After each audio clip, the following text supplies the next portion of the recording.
Zion Fati Nomin Tikaran Sabona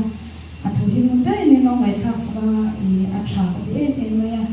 tulaya tuarna ti kanro pina tur men chuan te khin thaman silo chel tak tuar se lam Krista mai tikana no ni tur ti ania al thuya I aro pina te ema tukin si mayam patyang ro pina I kan rum thamane